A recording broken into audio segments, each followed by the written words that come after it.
Yes, good night to everyone. Greetings in the wonderful name of Jesus Christ. Lord, I had to do a part one and a part two because there are some things that I remember. But it was just saying that these are the scriptures that want you to memorize when you're doing warfare.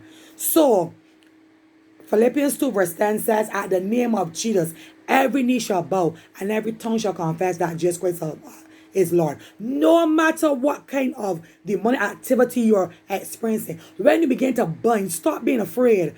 Bind them in the name of Jesus. Say, Lord, I scatter principalities and powers and spiritual wickedness in high places. I command whoever it is who is coming into my house to bow in the name of Jesus. See, church people are very scared. They're like scaredy cats. And they don't even like to deal with it. I can tell when I was really going through my troubles and tribulations in my life, and God was giving me a crash course in these things, there were hardly anybody who ever came and prayed for me. I'm talking about better pastors, apostles, whoever. You know who came and prayed for me? A young prophet.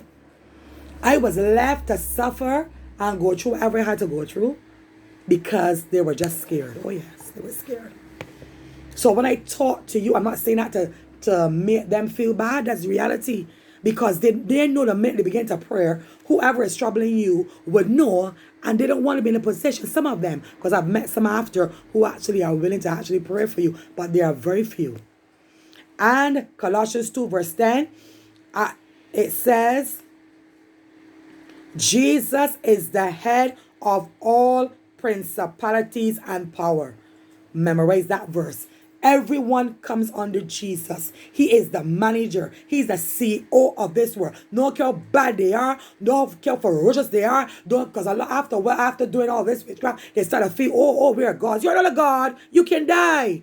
You will get trapped in your dreamlike state. God can say, you know what? You have terrorized you for so long. I'm fed up of you. And God can allow you to be trapped in your dreamlike state. And then you will die.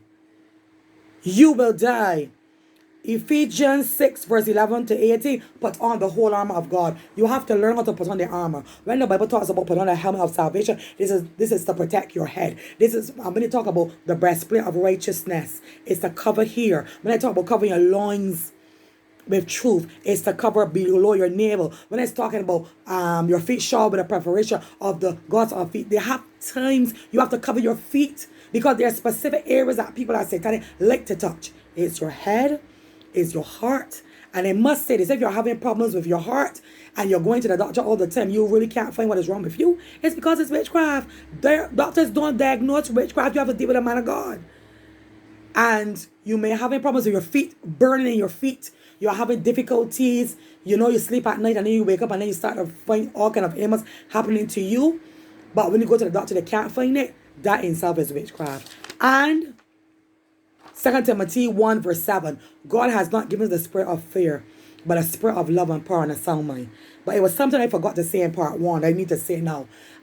Something that really, really prevents you from sleeping at night is moving into a house that is demonic or what we call a haunted house. Whenever you are moving into a new house and that house is not a new house, because remember, if you're a Christian and that house is new, obviously, at least I believe so, you should get a man of God, a person who is clean, a woman of God, to come and bless that house.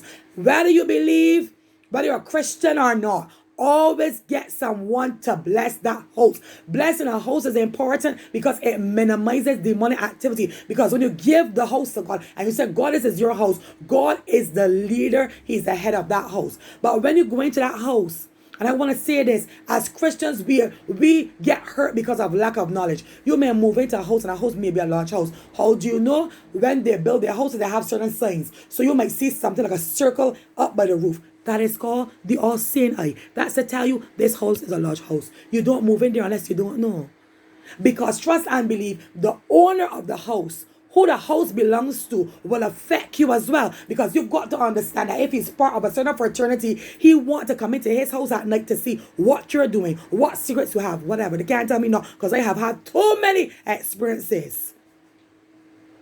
If a house is demonic or haunted, I remember living overseas and our dad took us into a house. I don't even know if he blessed it or not. I can't tell you because I was not there. But as a younger 18 years old, he took me into that house.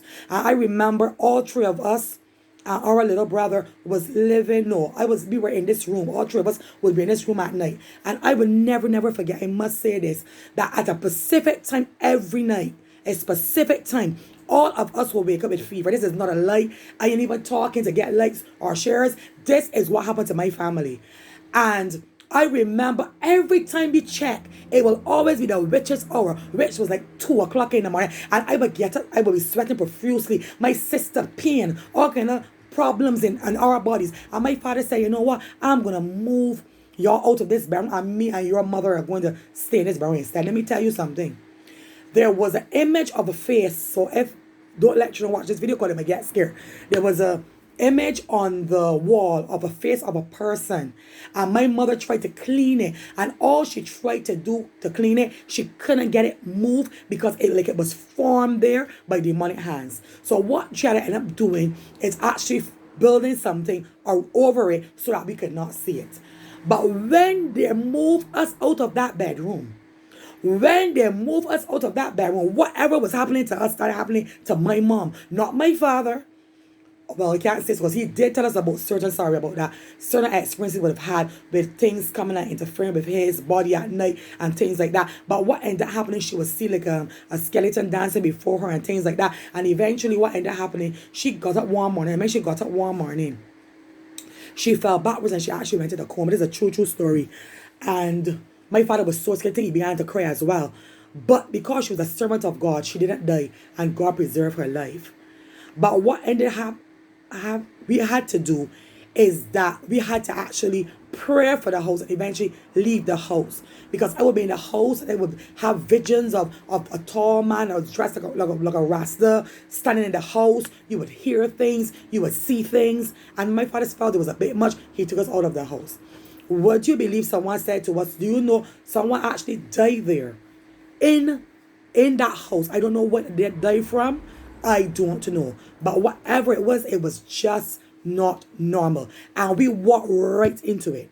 If you think that is bad, we end up moving to another house, but that was okay.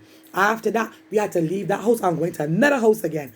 Would you believe that when we were in that house, in the corner of our eye, we would literally see a spirit that looked like one of our family members. So if it is my sister, the spirit, what you call a mimicking spirit. Spirits can mimic you. So the spirit will look like my sister. The spirit will look like my other sister. And we will have all kind of problems in that house. All kind of problems with that house. And I remember my sister even got pregnant in that house. And what ended up happening is, when we got to the bottom of the story, then it was like the person we were living next to, that guy, he went to that same house and got a girl pregnant as well. I want the Church of Jesus Christ to understand we are destroyed because of lack of knowledge. Before you go into a house, even though you bless it, you have to take authority over what has transpired in the house, especially the house is not a new house, before you, because there could have been murder in that house. There could have been abuse in that house. And then what will happen is the demon that is attached to that activity or what happened in that house is going to influence you. So what you would find is your children are trying to sleep at night. They cannot sleep because the demons are waking them up. You will find you cannot sleep in that house at night because that house belongs to somebody who belongs to a particular fraternity. That's what I'm saying to you. It's not just about blessing the house. The minister has to be sensitive enough to pick up in the spirit what has been done in the house before and command the spirit or the spirits that have been attached to what has happened in the house, command them to leave the house. Not only command them to leave the house, ask the Lord to cleanse the house. If the house is not cleansed and you as a servant of God come into that environment with what has transpired there, they're going to humbug your sleep. It's going to target you. It's going to humbug your children. And then I have to say this as well. The entire house may not be demonic, but there may be a certain room in the house that's demonic. So for instance, there's a particular bedroom in which a young girl was raped. There's a particular bedroom in which a child was abused. There's a particular bedroom in which a person was practiced witchcraft. You will find that out of all the rooms in the house, whenever you go into that particular bedroom, you have problems with sleeping, problems with breathing, problems sleeping straight through the night because the demon is attached to what happened in that room. So what needs to happen? You need to have prayer warriors constantly praying for you. You need to have a minister who's not a scaredy cat to come into your house and command the demon or the demons that are connected to the activity that occurred in that house to leave the house and to ask God to cleanse that house. If you're having problems with people coming into your sleep at night and trying to have sex with you, ask the Lord to wake you up before the sexual act occurs. Because these people are so dirty and they're so nasty. If they don't stop, I tell you, I got one prayer for them. People, stop it or die. I don't play. I'm a servant of the Most High. Stop it or die. You can die. Trust and believe. Ask the Lord to guard your house. I remember there was a time that we actually had to anoint every window, every door, and we could even go back out at night. If you're going to the bathroom, go to the bathroom before and then anoint the house. If you had to go to the bathroom, you had to reseal the house all or whichever room you came out of over again. I am teaching you these things because nobody taught me. If you are having a situation where your children are being targeted in their dreamlike state, you have to anoint them with oil and you have to ask the Lord to protect them in their dreamlike state. Because I am telling you, the church is too naive about a certain thing. I remember a pastor said to me, he does not believe in demons interfering with people at night. I mean, what nonsense? Because you never experienced it, me, other people never experienced it. I mean, the church is so naive.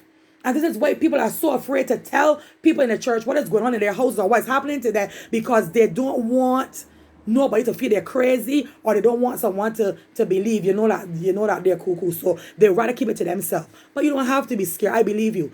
And in the name of Jesus, do not be afraid. God has not given us a spirit of fear, but a spirit of love and power and a sound mind. Practice using the name of Jesus.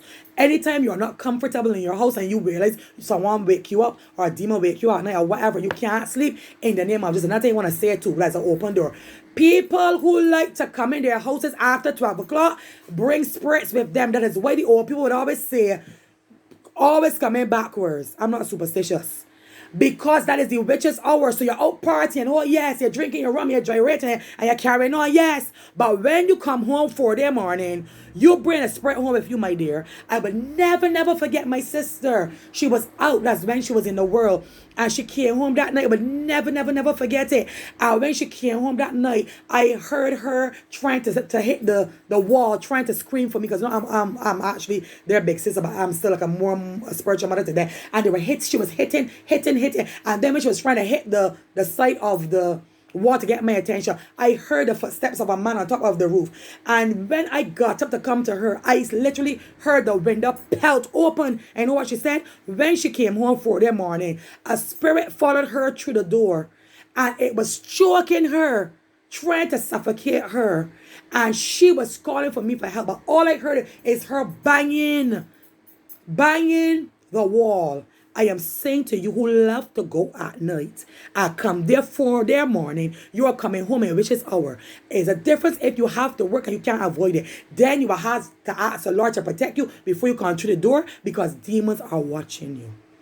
I am saying all this to say, to educate you, that you will be able to understand the things that you need to avoid. Teach your children to use the name of Jesus. I taught my children to put on the armor of God. And if you find that you are getting unusual headaches, say, Lord, I put on the helmet of salvation. That helmet is to protect your head. If you're having problems with your breast, spinning your breast, say, Lord, I cover myself right now with a breastplate of righteousness. That's to protect you right here. If you're having problems with your feet, say, Lord, my feet shall be shod with the preparation of the gospel of peace.